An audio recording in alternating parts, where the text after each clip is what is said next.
welcome. If you could take your seats, please. Welcome to this El Monitor Pro event with Senator Chris Van Hollen, the senator from Maryland.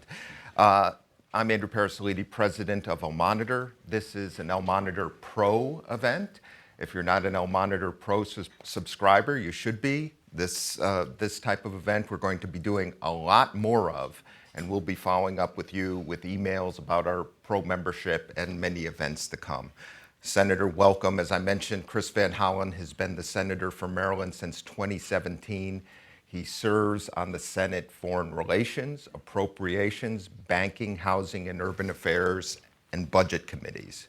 Through his efforts on these committees, he has played a key role in a number of bipartisan legislative initiatives that have been passed, including the Auto-Warm-Beer Brink Act, the Hong Kong Autonomy Act, Protecting American Intellectual Property Act, and Holding Foreign Companies Accountable Act. Senator Van Hollen is a leader both within his party, within the Senate, and in bipartisan efforts on domestic and foreign policy issues. I should add that I've known Senator Van Hollen and his wife, Catherine, since, dare I say, 1989, which dates me, not him. When I got my first Washington job at the Middle East Institute, and my boss was Ambassador Chris Van Hollen, the senator's father, who I may say was a wonderful diplomat, a great statesman, and an overall really great person who I learned a lot from. And I admired him, and I've admired Chris and your family ever since. So welcome. It's great to have you here. Thank you. Senator, let's get right into it. Secretary Blinken is in the Middle East, and the violence is again spiking there. Meanwhile, Israelis across the political spectrum are protesting a judicial reform package that many consider a threat to Israeli democracy. What can we and should we expect from the Secretary's trip and from the Netanyahu government with regard to the Palestinian issue and more broadly with U.S. interests in the Middle East? Sure. Well, first of all, it's great to be here with you, Andrew, and thank all of you for joining us this morning. And Catherine sends her very best wishes. And I should say that a lot of what I follow about the Middle East, I follow through El Monitor. So I appreciate all of you participating here. Look, I'm glad that the Secretary is in the region, as you say, at a particularly sensitive and combustible moment. Now, this trip was planned some time ago, and obviously it was preceded also by stops by Jake Sullivan, the National Security Advisor, as well as Bill Burns, the Director of the CIA. And they want to visit the region, and Israel in particular, to discuss a number of issues. One being Iran and security in the region, but the other being the issue of the Israeli-Palestinian conflict. And we all know we have a new government in Israel, the new Netanyahu coalition, including extreme right-wing elements and elements that have been blatantly racist in terms of their past statements and conduct regarding Palestinians and the Arabs. As you know, Ben-Gvir, for example, really is the successor party to the Kahanist party. And if you look at the platform, of this new coalition, it is at great odds with what U.S. policy has been for a long time, which is a two-state solution where you have Israel as a democratic state, it's security protected, a Jewish democratic state, and you have self-determination for the Palestinians in their own state, a contiguous, viable state. We are a long way from there, and we all, I think, in this room know that the prospects of getting to that result anytime soon are not in the cards. But what our position has been, the U.S. position and the Biden administration's position, is that neither side should take unilateral actions on the ground that could prevent that two-state solution from being secured at some point in the future if the conditions ever become viable for that. And if you look at the platform of this new government, it is directly at odds with that U.S. policy.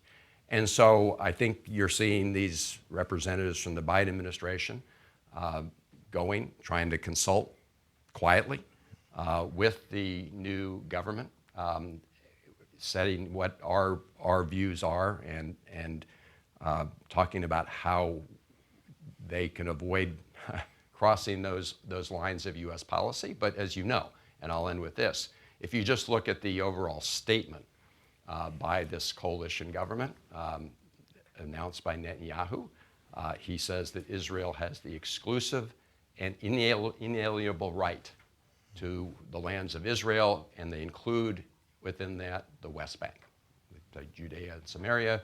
What they're talking about, obviously, is exclusive right to the West Bank. Clearly, that is on a collision course with the U.S. position of a two-state solution. So how we navigate this period has been the subject of these conversations. Senator, Republicans now control the House of Representatives and therefore the committees. What do you expect to be the Middle East priorities in the Congress this session, both in the House and in the Senate?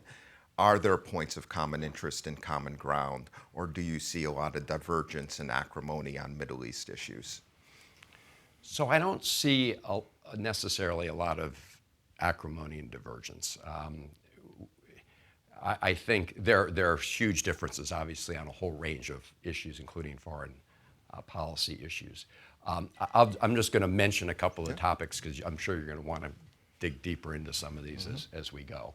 We do want to work with our partners in the region in support of our policy, in support of the Ukrainian people against Russia's war of aggression against Ukraine.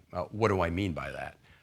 We have the Undersecretary of Treasury who's in the region this week talking about making sure that we get our partners to support the sanctions regime against Russia, stopping in Turkey and the UAE, among other stops. Those are two countries where we've been very concerned.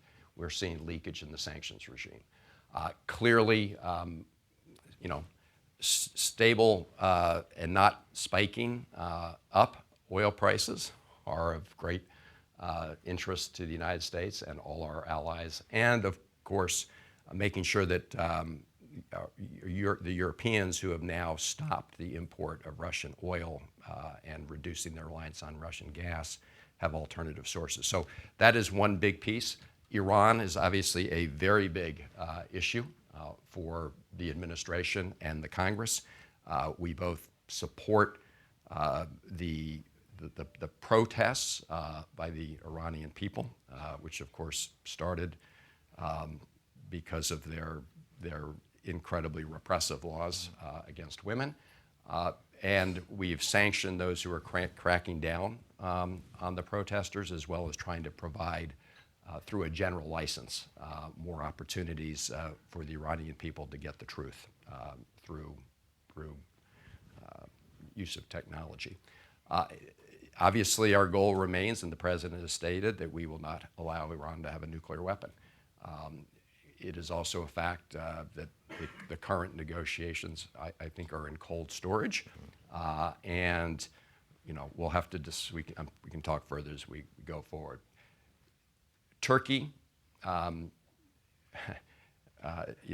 my view, Turkey has been, for the most part, not a faithful ally, and we're seeing that in their reluctance, opposition right now to ratify the inclusion of Finland and Sweden into NATO. And we also have big issues with respect to their continuing attacks on the Syrian Kurds, who were the vanguard and the tip of the spear against ISIS.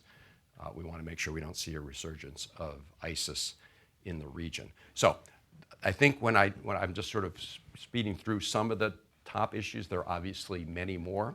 I think there's unity of goals in the Congress, and there's not necessarily unity in terms of how you achieve those goals. Let me pick up on one of the subjects you mentioned, that's Iran. You said that negotiations on the Iran nuclear deal, the Joint Comprehensive Plan of Action, are in cold storage. Meanwhile, Iran is increasing its enrichment. Meanwhile, it's continuing to brutalize its citizens through the crackdown that you mentioned. On the one hand, there are more and more sanctions as punitive measures because of those crackdowns. But what can we do about Iran's nuclear weapon or its potential path toward a nuclear weapon, because the timeline is getting shorter by the day? Well, I mean, you framed the issue very well, and there's clearly no easy solution here.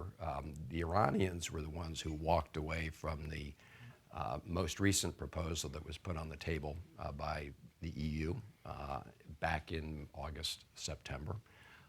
And then, of course, we've seen their crackdown now on protests within Iran. We see them sending drones to Russia to support Putin's war against the people of Ukraine. So that's why I say these talks are in cold storage. As you say, they continue to enrich. The IAEA head is going to be, and his people are traveling there. It's being monitored very, very closely, as you know. The United States, again, has made clear that having a nuclear weapon is unacceptable, but we've also said that, and certainly my view, that we want to achieve that through diplomatic means. In many ways, Andrew, I'm restating your question. I recognize that. I don't have an easy answer here. We, United States, as you saw, engaged with Israel in some joint exercises recently, making it clear that there are backups, but clearly the United States getting engaged in another conflict in the Middle East, in my view, would be a terrible situation for the United States. And so that is why the administration, that's why I'm using the term cold storage. It's on ice, but the United States has not said we will never resume those talks. But again, Iran rejected the last proposal on the table. You used some strong language about the U.S.-Turkish relationship, calling Turkey basically an unfaithful ally. What if Turkey does not sign off on Sweden's admittance to NATO? Would you support something John Bolton has been talking about recently, is that Turkey should be kicked out of NATO?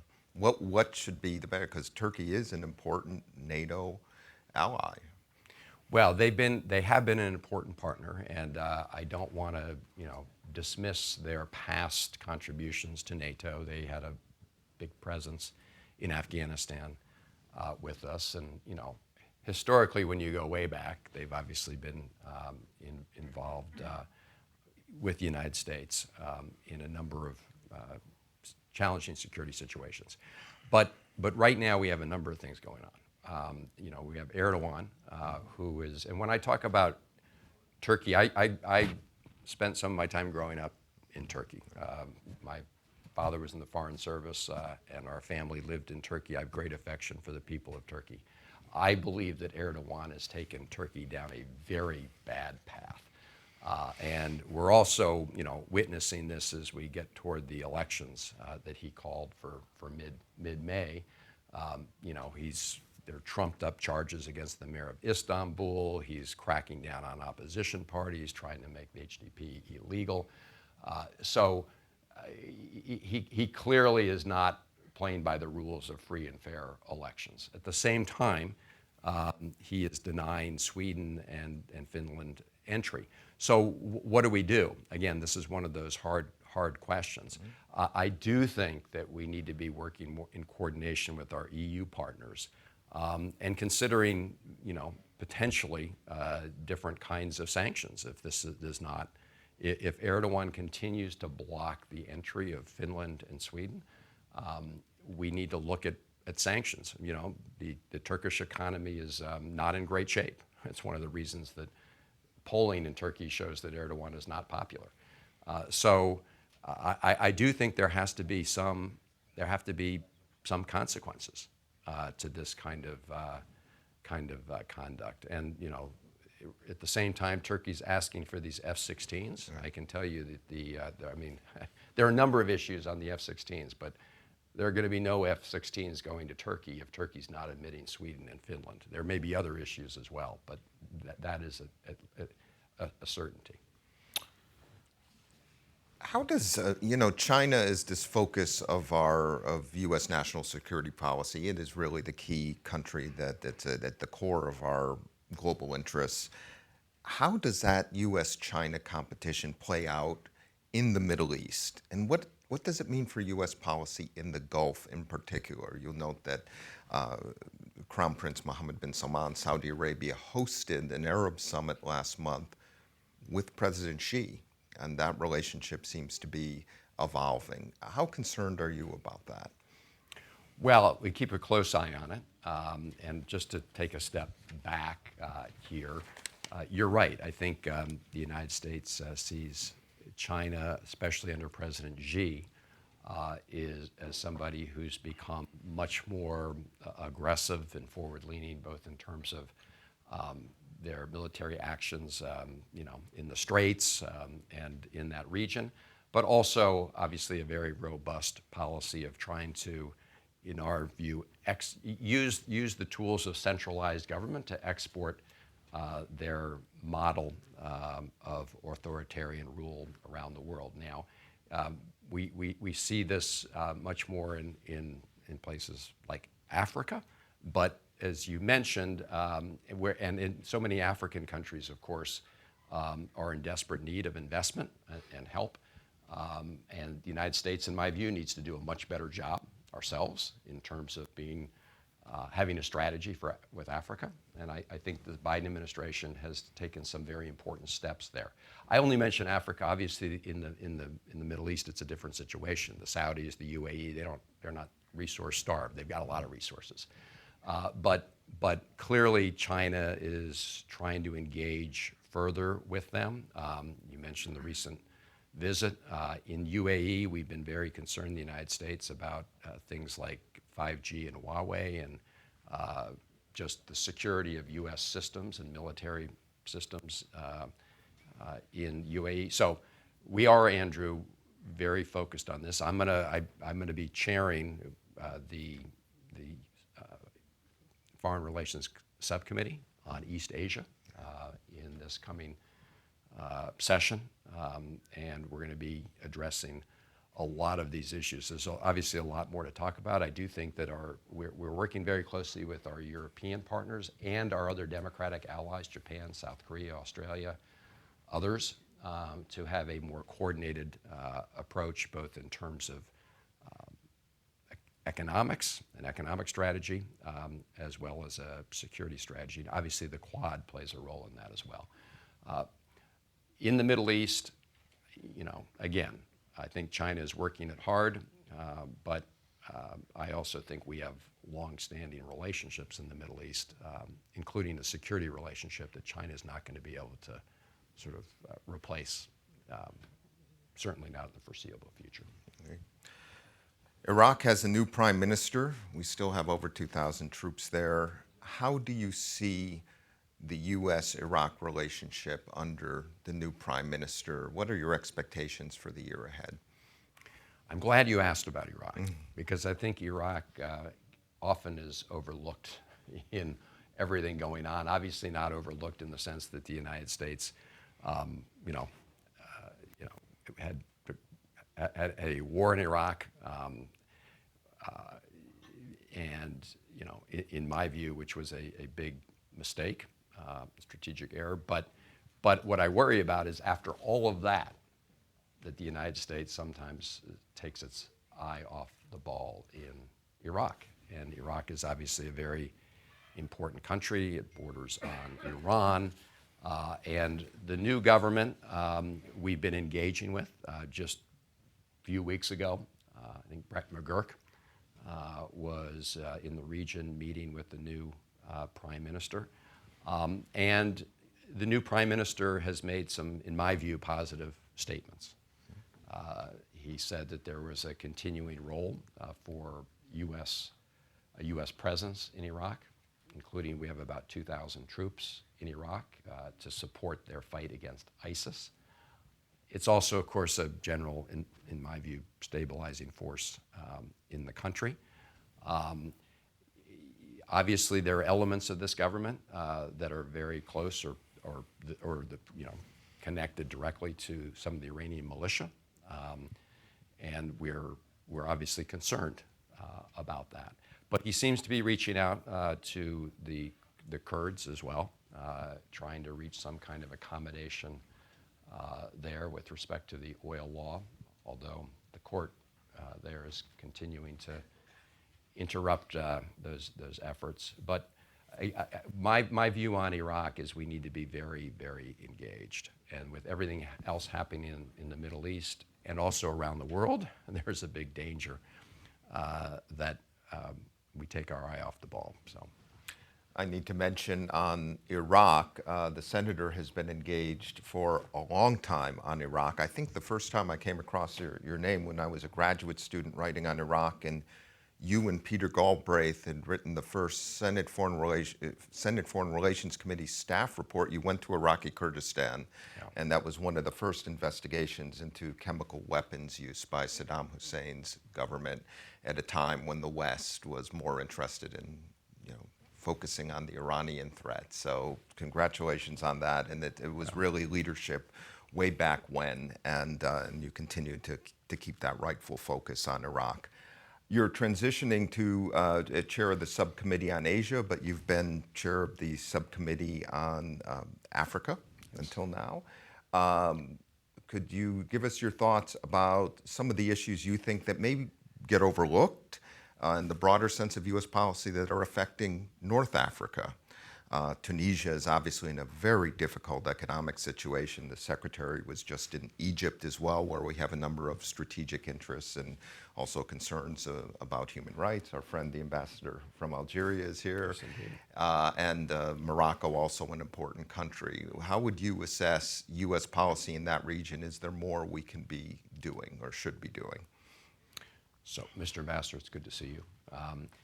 Before I answer that question, let me just say a word about the Kurds in northern Iraq and in Syria, because, as you say, that was a trip to the region. It was near the end of the Iran-Iraq War. So we're talking October 1988, and Saddam Hussein was then sort of training his forces on the Kurds and used chemical weapons. So you had lots of Kurdish refugees streaming across the border into Turkey. And so Peter Galbraith and I went, visited the camps, talked to everybody, and documented that situation. And so I will say, I mentioned earlier the Syrian Kurds, and I will say that I'm very worried and been very clear, and I know that people like Brett McGurk in the administration have been clear, that a Turkish, ground attack on the Syrian Kurds is unacceptable to the United States. The Syrian Kurds have been the tip of the spear in our fight against ISIS, and the fight against ISIS is not over. Yes, we have dismantled much of ISIS, but it has still got a lot of more than embers burning, and that it would be unacceptable for Turkey to attack our Syrian Kurdish allies. So that's a major thing that some of us are watching. So I did mention parts of Africa in context of the U.S. concerns about China, but beyond the China issue, the United States should be just engaging a lot more with Africa, both sub-Saharan Africa and North Africa. I think, again, that this administration has been doing that increasingly. In terms of North Africa, look, we could spend a lot of time talking about what's happening in Tunisia, in Libya, Algeria, and Morocco. The ambassador and I have talked over Zoom a number of times. It's good to see you in person about issues in terms of U.S. relationships with Algeria.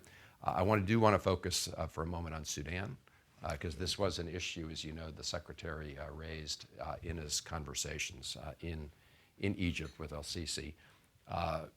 And I was in Sudan, a number of years ago, just when we were really after the protests, after the democracy movement, when you had a new sort of democratic government taking place. I was there with Chris Coons, and we were there to help, encourage through U.S. policies and commitments the transformation toward democracy in Sudan, including a major investment by AID and others. All that had to be put on hold because of the slide back from the move toward democracy in Sudan. So we, the United States, are continuing to do everything we can to support putting down roots, democratic roots in Sudan. As you know, in Sudan, it really was a people's movement, again, powered largely by women in Sudan. And we want to keep that alive. There are lots of people in Sudan that do not want to see a move toward democracy, and the United States needs to be working very hard to try to make sure that democracy can put down some roots. So a lot of the folks that we met with there, unfortunately, are no longer a part of the government because they were not seen as they were seen as too great of advocates for democracy and for opening up. Great. Thank you. The floor is now open to questions. I see a number of them. Mark.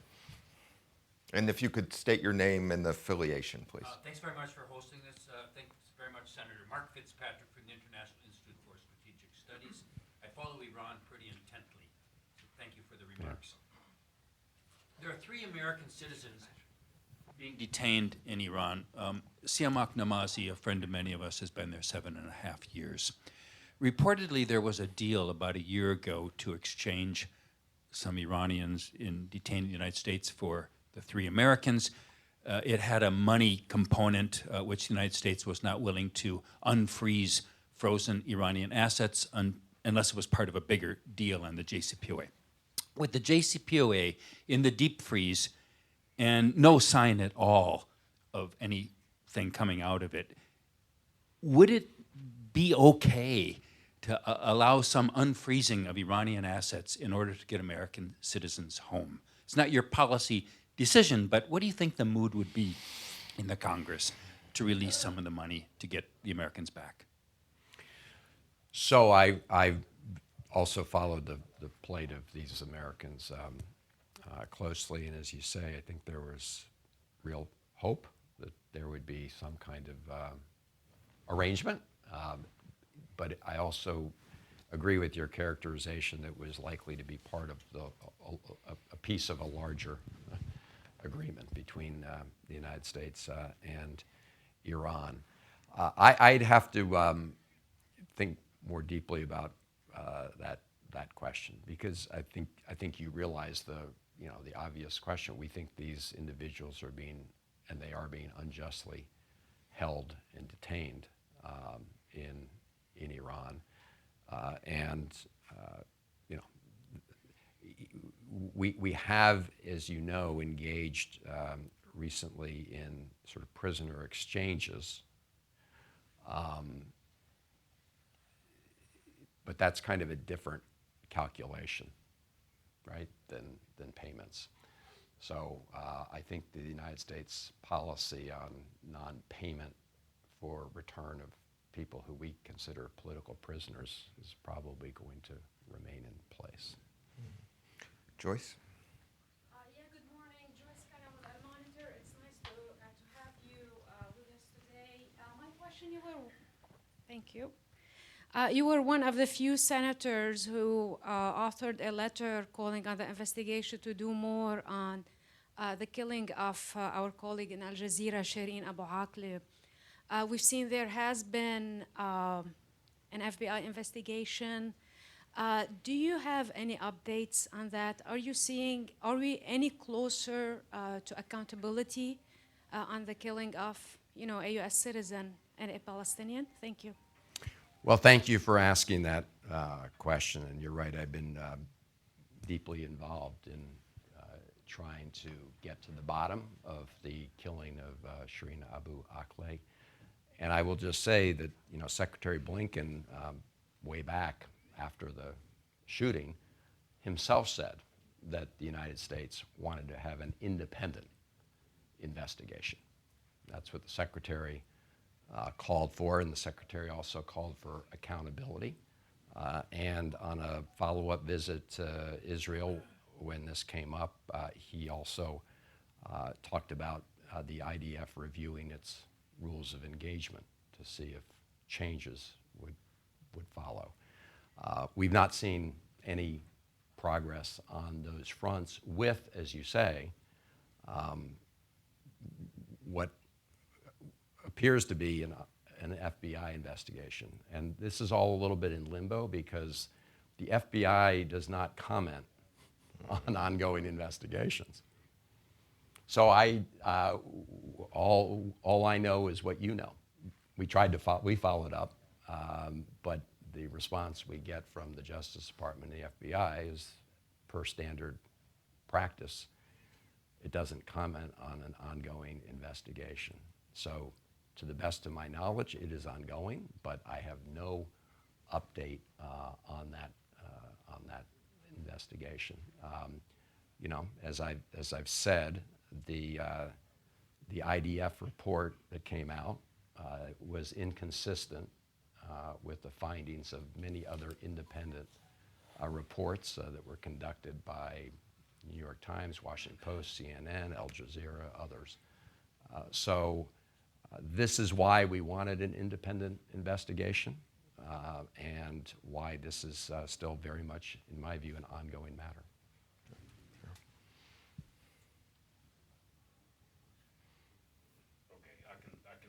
You can start. Go ahead. And for those of you, maybe you have all followed, Shireen is a United States citizen and a journalist, and it should be our policy, and is our policy, to do everything we can to protect United States citizens and journalists. And so President Biden's been clear we need to especially protect journalists in conflict zones. That's right. Andrew, grateful to you and Al Monitor for this opportunity. Senator, good morning.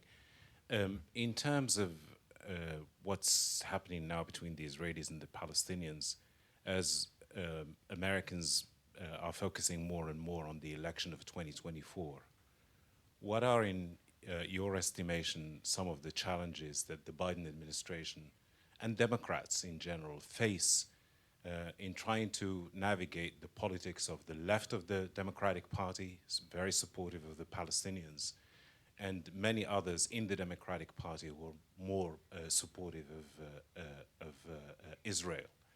And we've noticed some increasing reluctance of late on the part of the U.S. government to call the West Bank an occupied territory. I wonder if you have any thoughts on that. And your name and affiliation. I apologize. My name is Abdulrahim Fuqara from Al Jazeera. Yes. Well, nice to see you. So first, I just want to, I don't really subscribe to quite the characterizations that were implicit in the question, because I think you find in the Democratic Party, you can be, as I've said, you can be pro-Israel without being anti-Palestinian, right? You can be pro-Israel and be anti-occupation. In fact, I think that is the position of the large majority of the American people, including, in my experience, the large majority of Jewish Americans and the Jewish community who strongly support a two-state solution, which is what the Biden administration's position is. So the big challenge we have right now is a Netanyahu government, which, as we discussed and as you know, has these very right-wing racist elements. And the United States has often said rightly, and I've said repeatedly, that we have a relationship with Israel based on shared interest and shared values. Clearly, the United States does not share values with Ben-Gvir or Smotrich. And so this is why the Biden administration has said that they're going to watch what the government does, not what various ministers say.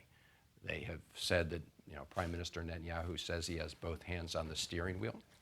Now we will watch where he steers Israel with this coalition.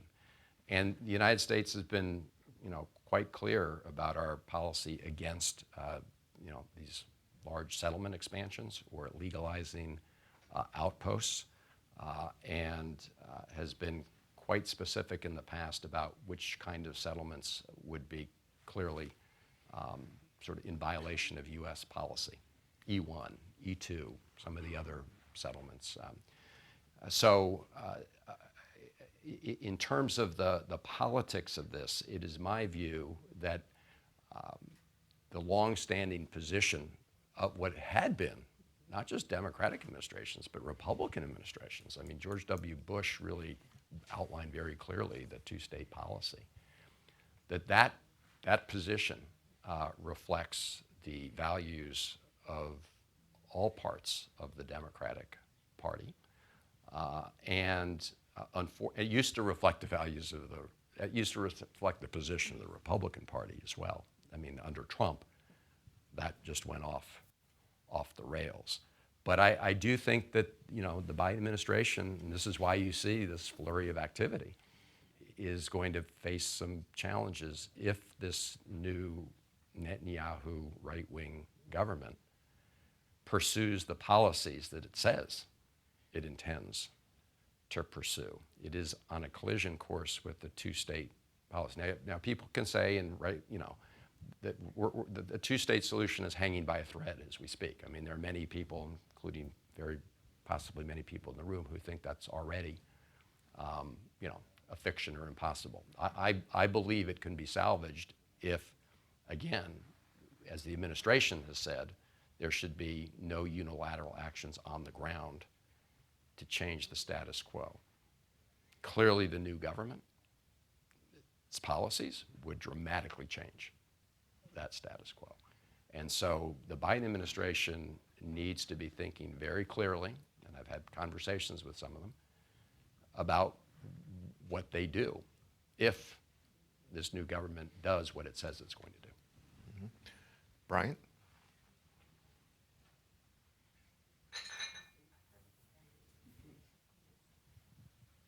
Hi, Senator. Brian Harris with Defense News. I have an appropriations question for you.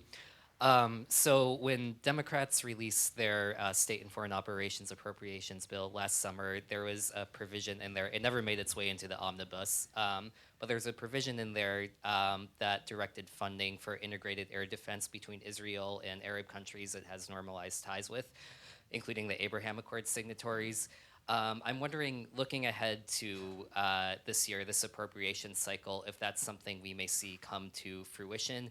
And I'm also wondering, on the flip side of that, does a sort of far-right nature of the current Israeli government create perhaps some hesitation in Congress to move forward with this sort of thing, particularly among Democrats? Thank you. Sure, well, thank you. Right. I don't know if I'm on the Appropriations Committee as well. I think you mentioned, okay. Look, the Biden administration is continuing the efforts with respect to the Abraham Accords and trying to build on the Abraham Accords. I would say that what's happening with this new Israeli government obviously is going to create complications for them. I think the Saudis were very clear. I think it was the Saudi foreign minister in Davos made clear that without a two-state solution or progress toward a two-state solution, it would be hard to proceed with Abraham Accord type arrangement with Saudi Arabia, which of course is something that Prime Minister Netanyahu would like to see, and the Biden administration also would like to see, and we'd like to see an expansion of the Abraham Accords but we also want to see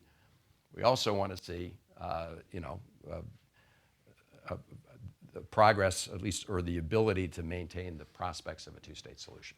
So I'm going to have to go back and look at exactly where all that stood in the last appropriations bill. As you know, there's been more coordinated military activity. Israel's part of CENTCOM. I mean, it's got part of that arrangement now, I should say, along with some of our other partners in the region. I mentioned the joint military exercises. But in terms of shared air defense technology, I think you said with some of the members of the Abraham Accords, I'll have to get back to you on that. Yes, right here.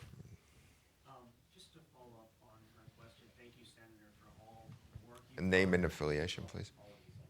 I'm Hassan El Tayeb with the Friends Committee on National Legislation. Really appreciate all your work on Shireen Abu Akleh and trying to resolve the Israel-Palestine conflict. Given the far-right nature of this government, the escalating policies, we're very concerned about, more escalations, especially in the holy month. And is there anything that can be done to sort of, signal to Israel that there will be consequences if there's an escalation, especially around Al-Aqsa during the holy season? Right. This is a major concern. Thanks for raising it. As you know, we've got a number of religious holidays overlapping from different faiths, including Ramadan. And we already saw the provocative action taken by Ben-Gvir a number of weeks ago with respect to the holy sites. So this is, has been a flashpoint, led to conflict in the past, and I think it is definitely one of the things that I know it's one of the things that Secretary Blinken brought up.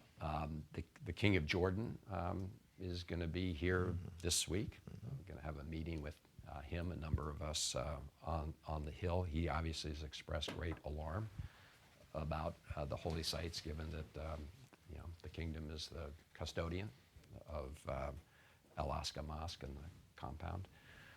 So he also, I believe, had a conversation with Prime Minister Netanyahu on this topic. But this is, as you point out, a major flashpoint, and it is going to be really important that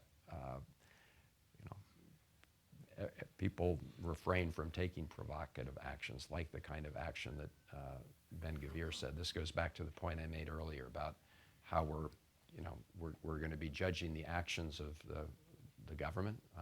Prime Minister Netanyahu, again, these are his words. He's got both hands on the steering wheel. We'll see to what extent he's able to, rein in people like Ben-Gvir. Clearly, he did not succeed with respect to that earlier trip to the holy sites. Sir. Be respectful of you and wait.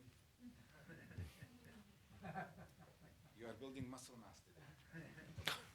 Thank you very much. My name is Abdulaziz Al-Anjari. We were told a week ago it is oversubscribed, and I can see clearly it is oversubscribed. I represent my independent, non-governmental think tank, Reconnaissance Research, based in Kuwait. I spent half my time in DC and half my time in Kuwait. My question to you is about the Houthis. The United States, Saudi Arabia, and the UAE combined control with an unobstructed view the skies, the seas, and the land within that region. How is it possible that Iran can still smuggle weapons and equipments to the Houthis? And what does this say about either the United States' abilities as technology or the US's ability in working with teams in other countries? Thank you. Thank you. So a couple things. Obviously, what's happened in Yemen over many years has been a huge humanitarian crisis. I've been pleased to see that even while a formal ceasefire agreement is no longer in place, I think it expired in October, that the ceasefire still holds for the most part, and we have had a flurry of diplomatic activity, as you know, both from the United Nations and U.S. envoys there, and the Congress has made clear its views on this with respect to Saudi Arabia's role.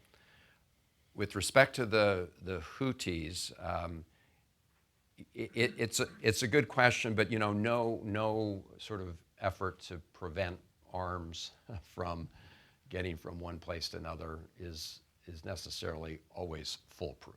I mean, you can, and we are working very hard to try to interrupt any arms shipments from Iran to the Houthis.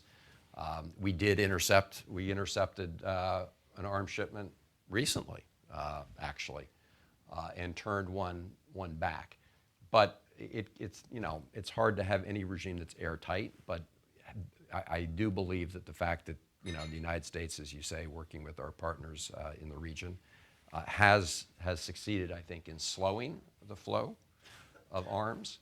But look, I mean, we are working hard to I mean, we just, as you've seen, these Iranian drones, for example, that have been used in the fight, in the war against Ukraine. When they land, we see that there's still some component parts that are U.S. origin parts that are on our embargo list, our export control list. So, that doesn't mean that these efforts should not be undertaken. I mean, you can still slow a lot of transfer of technology and sensitive technologies, but that doesn't mean that some do not get through. But I think with respect to the Houthis, and I'm happy to follow up with you on other information you may have, but I do think we've been successful at cutting down the flow of arms. Just a quick follow-up question on the Iranian drones. That's obviously a big issue now in terms of our concern about Russia and Ukraine. Do you think the U.S. should be thinking about the contingency of a military option with Iran? That's something the Israelis have been talking about, and if diplomacy is that, you had said that would be a disastrous outcome. But how do you manage deterrence, and when does you get to the end of a deterrence posture and have that option available? And should that option be available or on the table? Well, I think President Biden's been very clear that option is on the table. The United States' position is that we will prevent Iran from obtaining a nuclear weapon.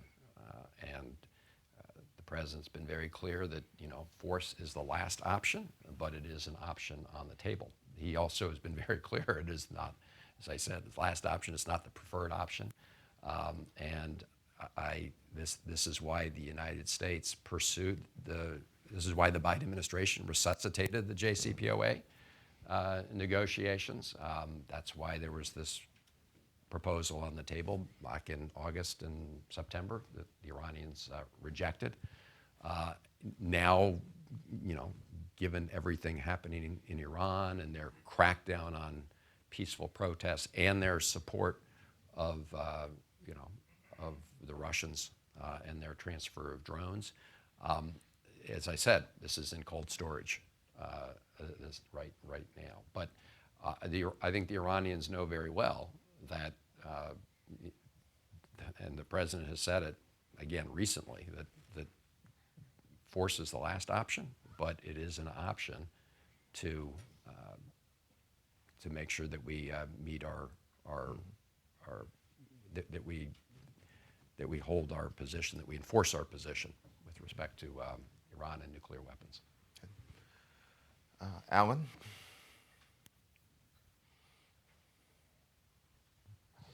Thanks a lot. Alan Makovsky, Center for American Progress.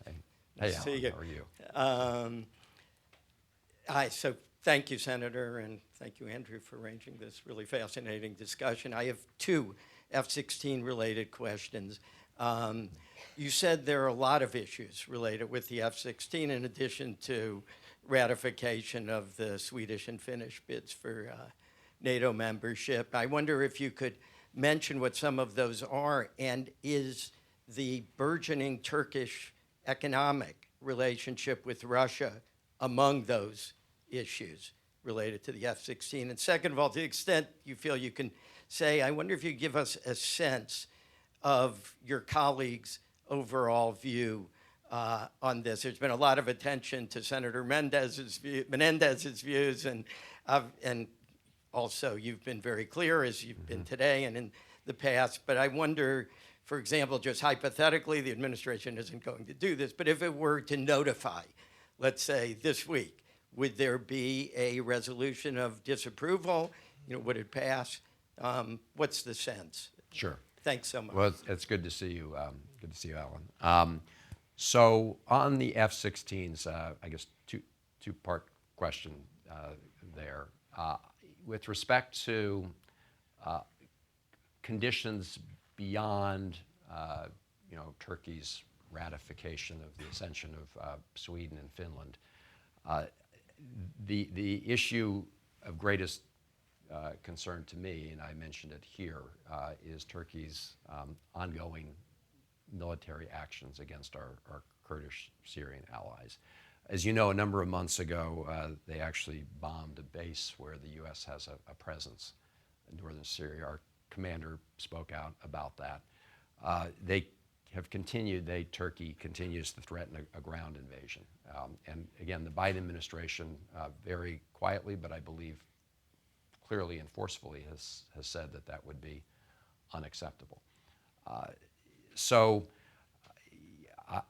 I think at a minimum, let me just say, at a minimum, the F-16, and I'm talking now not just my view, you asked collectively where I think people are. I think that there's no scenario where the F-16 sale goes through without the ratification by Turkey of Sweden and Finland.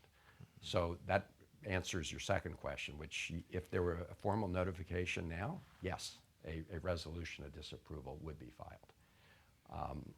Now, so I think those two things are very clearly connected in the minds of a majority of members. Whether a majority of members, also, feel as strongly about the issue of Turkey's attack on the Syrian Kurds, I know many share that view. I don't have a count as to where folks are on that. But again, I'm not sure that many people are following it closely. If you actually had a ground invasion, that obviously would get everybody's attention.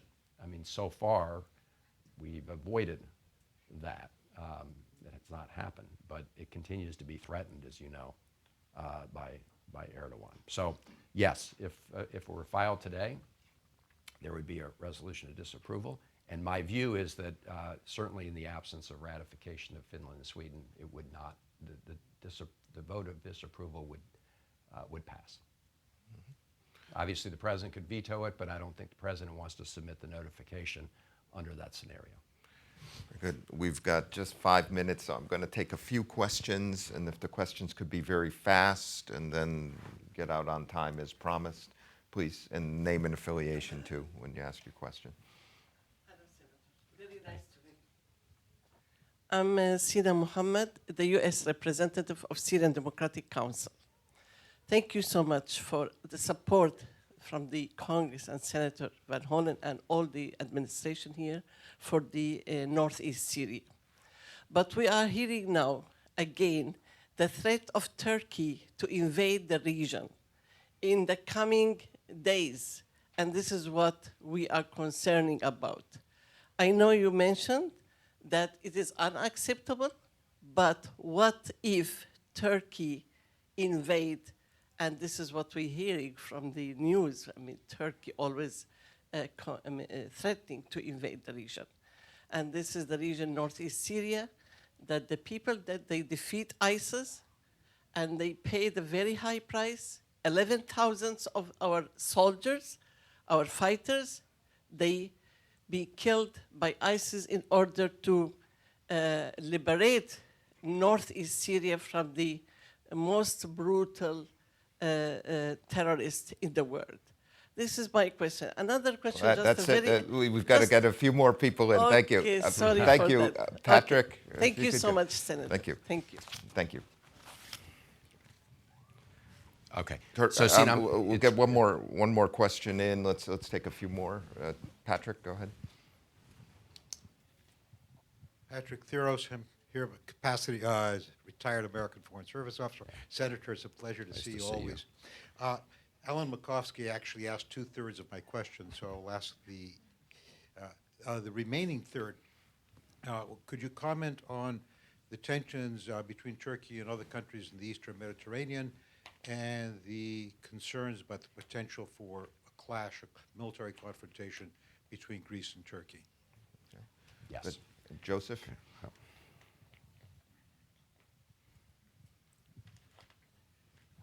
Thank you. Joseph Bush, Al Arabiya, English.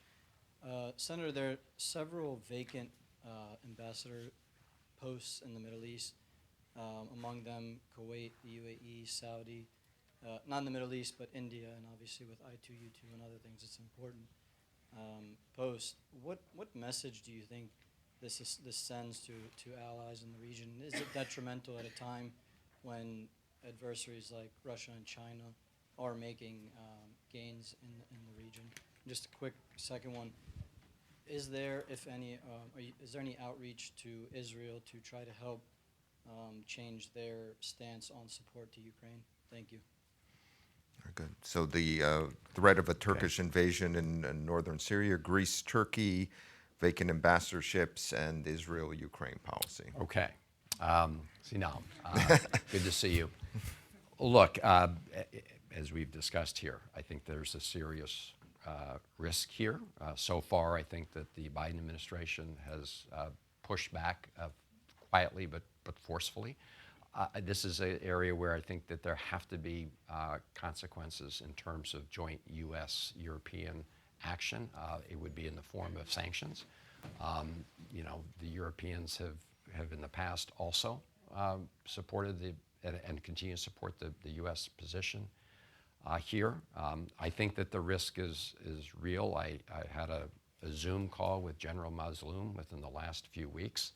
You know, there were sort of artillery falling in the region around him, and I think the real fear is that Turkey would take action against Kobani, and we need to be clear in the consequences. There have to be at least these economic sanctions, you know, and that's my very strong view on that. I will just remind people that when ISIS was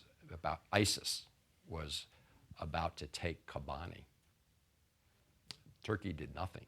The United States, I was very involved in this, had to airdrop supplies into Kobani so that they could save themselves. Turkey did not let us send material across the Turkish border. This was ISIS attacking Kobani. In terms of Greece and Turkey, Pat, good to see you. And yes, this is definitely another factor, piece of the puzzle. We've been concerned about Turkish incursions of Greek airspace. As you know, during the NDAA, the National Defense Authorization Bill passage, a number of us submitted amendments with respect to the F-16s, and they were really three parts in terms of issues that needed to be addressed. One was the incursion of Greek airspace. The other was the Syrian Kurdish issue, and the third was Finland and Sweden. So, you know, we have a very good and robust relationship now with the government in Greece, and they've been really important partners in the fight against Putin's aggression in Ukraine. In terms of the ambassadorial ship, we have a broken system. It's shameful that we have not been able to get votes on these positions. I believe all of the ones you mentioned, I am checking, have pending nominees, although I can't be positive about that.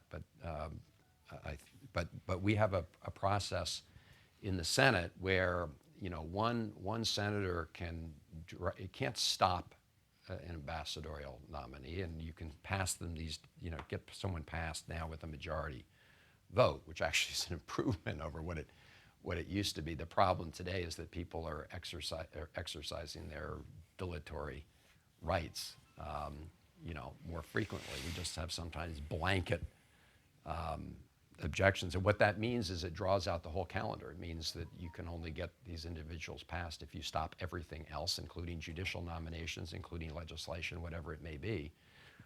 to get someone passed. And that can consume, I mean, just with 3 individuals, I mean, it could drag out for a very, very long time. And you think of the Senate, the Senate calendar is being exploited. So my view is we need reforms in this area. And a number of us have proposed them. The problem is the reforms would, you know, I don't know if we have the votes to pass them through with just a majority on the reforms. But yes, I think this is a very serious problem, and it sends a very bad signal to other countries. In terms of yes, we've been